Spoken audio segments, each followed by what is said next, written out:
नाज़रीन आदाब, मुबारक हो यूपीएससी का रिज़ल्ट आ गया है और उसमें मुस्लिम तलबा व तालिबात की कारकर्दगी काफ़ी नुमायाँ है। 829 में से 42 मुस्लिम तलबा व तालिबात हैं और ये तकरीबन 5% बनते हैं। इससे पहले लास्ट ईयर भी रिज़ल्ट कुछ ऐसा ही था और उससे पहले भी रिज़ल्ट कुछ ऐसा था। लेकिन अगर हम पिछले चंद बरसों के से पहले की बात करें तो रिज़ल्ट कुछ ऐसा हुआ करता था कि 33, 34, 35 बच्चे आया करते थे। लेकिन अब उसमें इजाफ़ा हुआ है और अब कभी 50, कभी 44, कभी 42 इस तरह से कैंडिडेट्स आते हैं। और जो हाईएस्ट रैंक है मुस्लिम तलबा तालिबात में है वो 45वां नंबर है, 45th रैंक है, जिसको कि सफ़िया नज़रुद्दीन ने हासिल किया है और ये वाक़तन काबिल मुबारकबाद हैं। बहुत बहुत मुबारक हो। 5% रिज़ल्ट आया है और हम पॉपुलेशन में 15% है। तो एक तो सबसे पहली बात यह है कि हमें ही सोचना है इस बारे में कि इस 5 को 15 तक कैसे पहुंचाएं। तो एक सवाल ये है हम सबके सामने। देखिए, 2006 में जब सच्चर कमेटी की रिपोर्ट आई थी तो उस रिपोर्ट ने बताया कि मुसलमानों की तालीमी सूरत हाल बहुत ही ख़राब है। यहाँ तक कि ये भी कहा गया कि हमारी जो सूरत हाल है वो एससी और एसटी से भी बदतर है, यानी हम उनसे भी गए गुजरे, उनसे भी नीचे हैं। चाहे वजूहात जो भी हों, मैं आज उन वजूहात में जाने की कोशिश नहीं करूँगी, लेकिन मैं ये बताने की ज़रूर कोशिश करूँगी कि जब ये सूरत हाल सामने आई तो हमारे जो दानिश्वरान कौम व मिल्लत हैं और जो हमारे लीडरान हैं, उन सब ने मिल बैठ करके ये सोचा कि आखिर इस सूरत हाल को किस तरह बेहतर बनाया जाए। और हर किसी ने अपने अपने लेवल पे मकामी तौर पे उन्होंने कोशिशें शुरू कर दी।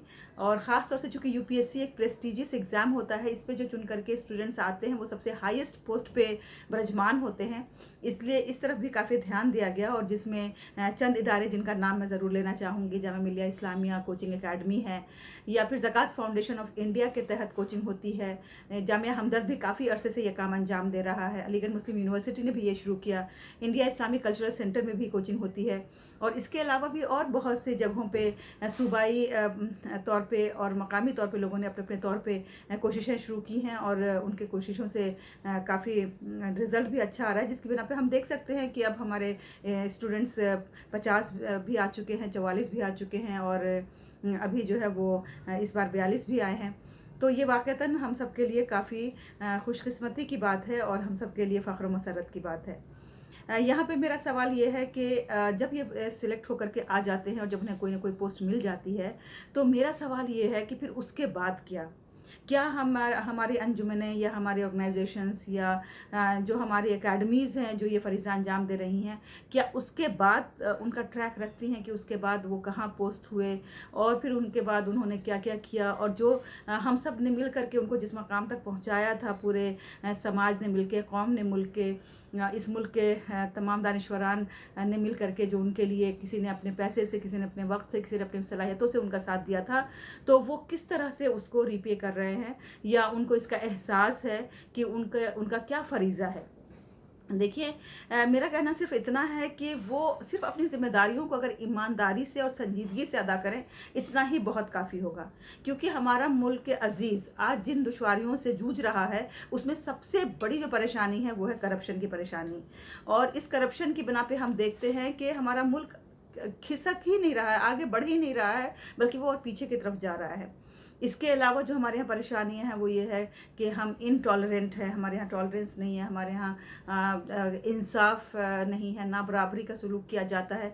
तो अगर हम इन तमाम चीज़ों को ही अगर हम पे ही अगर थोड़ा सा भी अगर कंट्रीब्यूशन दें इनको रोकने के लिए, जहाँ कहीं भी हमसे हो सकता है, जो जितना भी हमारे बस में है, तो हम देखेंगे काफ़ी हद तक सूरत हाल बेहतर हो जाएगी।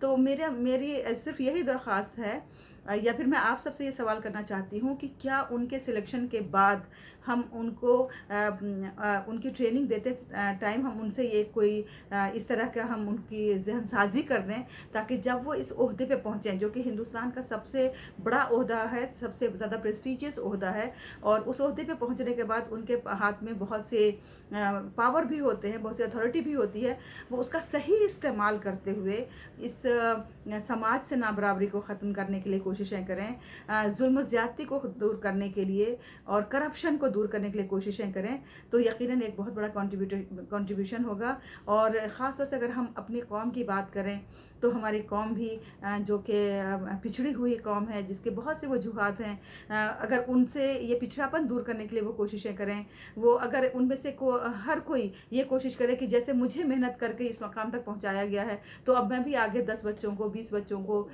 अगर 10-20 को नहीं तो मैं एक बच्चे को ही इस मकाम तक पहुंचा दूं, तो यकीनन सूरत हाल बिल्कुल अलग होगी। और यकीनन हम अपने बच्चों को देखेंगे कि वो आसमान के तारे तोड़ने की भी सलाहियत रखते हैं। ज़रा नम हो तो ये मिट्टी बड़ी ज़रख़ेज़ है साक़ी। देखिए, उनको मौके नहीं मिलते हैं, उनको मौका हम प्रोवाइड नहीं कर पाते हैं, वरना अगर हम उनको मौका प्रोवाइड करें तो यकीन जानिए उनके अंदर बहुत सी सलाहियतें छुपी हुई हैं, और वो भी उन्हीं सितारों के मानिंद चमकेंगे जैसे इस बार यूपीएससी के एग्ज़ाम में हमारे सितारे चमके हैं। तो आपका क्या कहना है इस बारे में? कि आप भी ऐसा ही सोचते हैं जैसा कि मैं सोचती हूँ कि एक तरफ हमें तो खुशी है और हमें फ़ख्र है कि हमारे इतने स्टूडेंट सिलेक्ट होकर के आए हैं, लेकिन दूसरी तरफ हमारा ये भी एक हमारी दरख्वास्त और इस्तदा है कि बराह करम हम इस तरफ भी सोचें कि वो बच्चे जब चुन के जाते हैं, एक अलग मकाम पे वो पहुँचते हैं, तो वहाँ पे रह कर के एक मजबूत इंसान दूसरे को मजबूत बनाने के लिए ज़्यादा कोशिश कर सकता है बनिस्बत एक कमज़ोर इंसान के, कि वो दूसरे को कमज़ोर ही बना सकता है, मजबूत तो नहीं बना सकता। तो अगर आप भी ऐसा ही सोचते हैं तो कमेंट बॉक्स में ज़रूर लिख भेजें, और अगर अब तक आपने हमारा चैनल सब्सक्राइब नहीं किया है तो ज़रूर सब्सक्राइब कर लें। इंशाल्लाह आपसे फिर मुलाकात होगी नए मौजू के साथ। तब तक के लिए अपना रखें ढेर सारा ख्याल। Take care and bye bye.